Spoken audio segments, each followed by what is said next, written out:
We are back with the Project Corrado. In this video, we are going to sort out this rear wheel. So I like running Borbet Type A's. They are 9.5 inch wide and ET, I think, of 15. Yeah, something like that. So they do stick out just a little bit. We're going to see how much do they stick out by.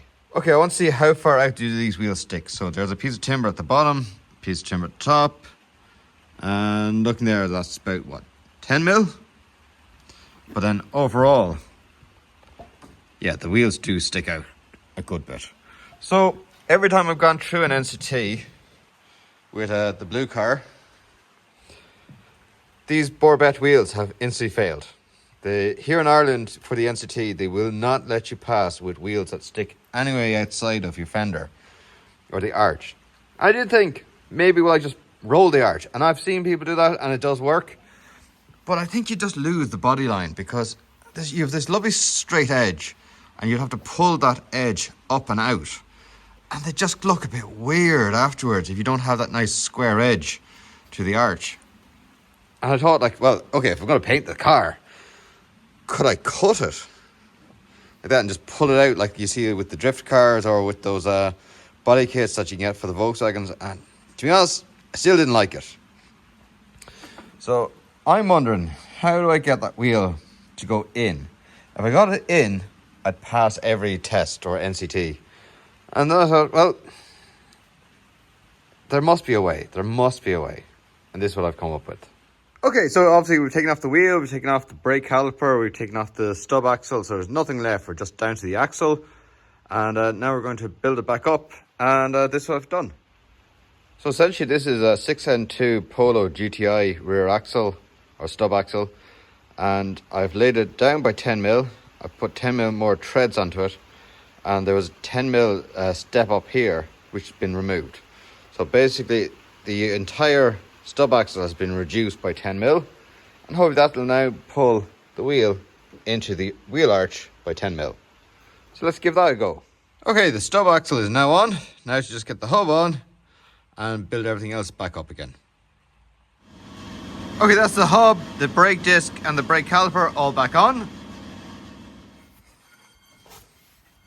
Brilliant.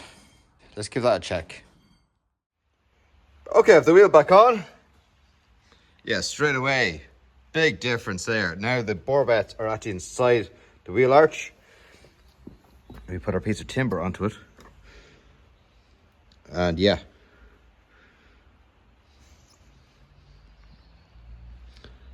One mil, if even that. Make sure that's straight. Okay, wait, okay, mid-raise like 1 mil, but like straight away.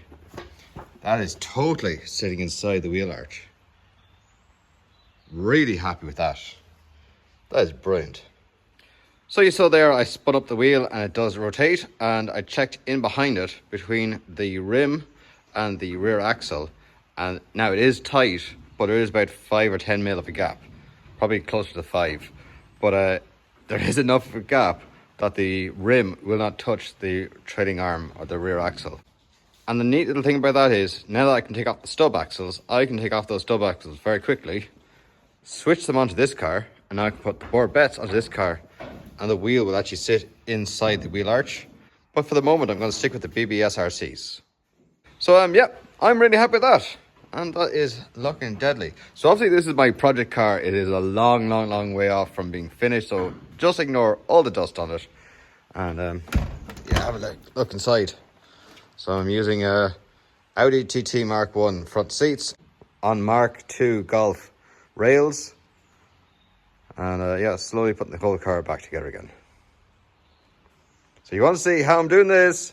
Subscribe and follow the playlist.